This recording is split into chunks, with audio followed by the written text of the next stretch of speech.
Everyone, it's now 6 o'clock here on this finally Friday. We have made it to the weekend. Jason Hackett and Alicia Lewis with you ahead of a pretty busy weekend. The Twins, the Wolves, lots going on. And the Masters, if you want to hunker down and That's watch true. some golf too. A lot happening, but hopefully folks go outside, John, because it is going to be pretty nice. Oh, it is going to be a great weekend. Yeah, I mean, Masters weekend. I've always loved this weekend because I've always indicated this weekend is the weekend that we start spring. Everybody else starts spring like 2 weeks ago. We started, well, about now.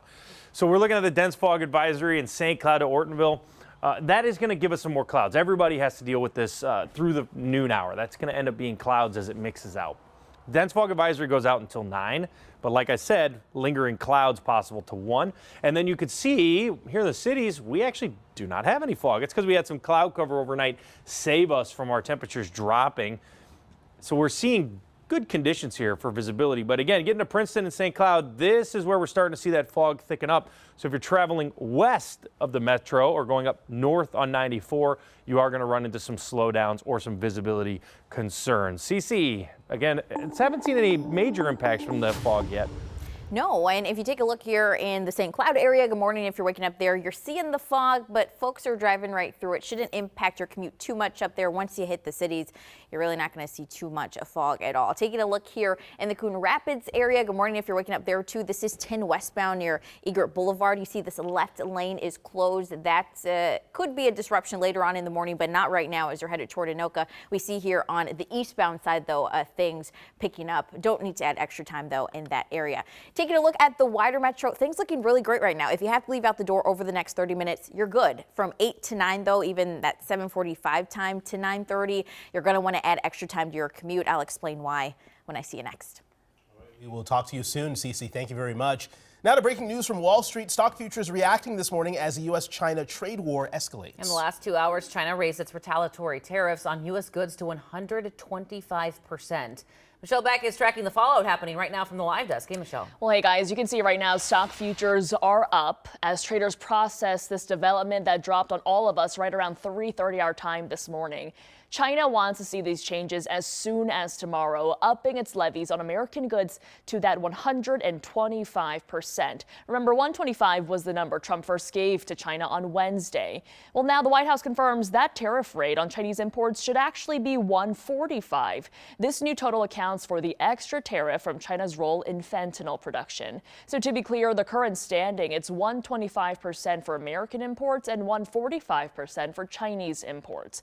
And guys, I read this translation of the statement from Beijing. It says the U.S.'s demands violate international economic and trade rules as well as basic economic laws and common sense. China also calls all this bullying and coercion. So guys, I do have my phone on me because I've been constantly checking President Trump's social media accounts as well as those from his press secretary and the official White House ones. They've all been silent about this topic so far, but it's not the escalation that any of us were hoping for, because to remind you, everything from kids' toys to auto parts and the newest electronics, they come from China. And over on the flip side, a quarter of the soybeans grown here in Minnesota, that's sold to China. Alicia. All right, we'll have to wait to 2.5 hours until the opening bell rings. Michelle, thank you so much for that breakdown. Also breaking this morning, fire investigators are on scene in Minneapolis trying to figure out what caused multiple fires at this building on Cedar Avenue South, which is right by West Bank Pharmacy. We spoke with the deputy fire chief a few hours ago, and he told us crews found fire in the stairwell and on the inside door of 2 different locations. Crews knocked the fire down quickly and are now clearing smoke out of the building. We're told crews did find a victim who potentially overdosed. They're being treated right now by paramedics. We're taking you live right now to New York City, where dive teams are about to resume efforts on the Hudson River to recover the wreckage of a deadly helicopter crash. That crash, which killed 6 people, including a family of 5 from Spain, happened about 18 minutes into a sightseeing trip. This is recovery video you're seeing here from overnight. Witnesses say the helicopter broke apart midair and crashed upside down in the river. It's the first deadly helicopter crash in New York since 2019. The NTSB is expected to be on scene later today. In a matter of hours, a U of M grad student from Turkey, detained by ICE, will testify before a judge. The judge at Fort Snelling will decide whether Doken Günaydın's release will be possible. The 28-year-old faces a serious immigration charge usually reserved for terrorists. That's according to his attorney, who says the national security charge was added earlier this week. Now, ICE arrested and detained Guniden late last month, sparking protests on campus. His attorney is fighting to restore his student status and secure his release. This is something not allowed for detainees facing the national security immigration charge. We're also following a developing situation unfolding in Mankato. This is video from outside of the Freeburg County Jail last night. Protesters say that's where a Minnesota State Mankato student is being held while detained by ICE.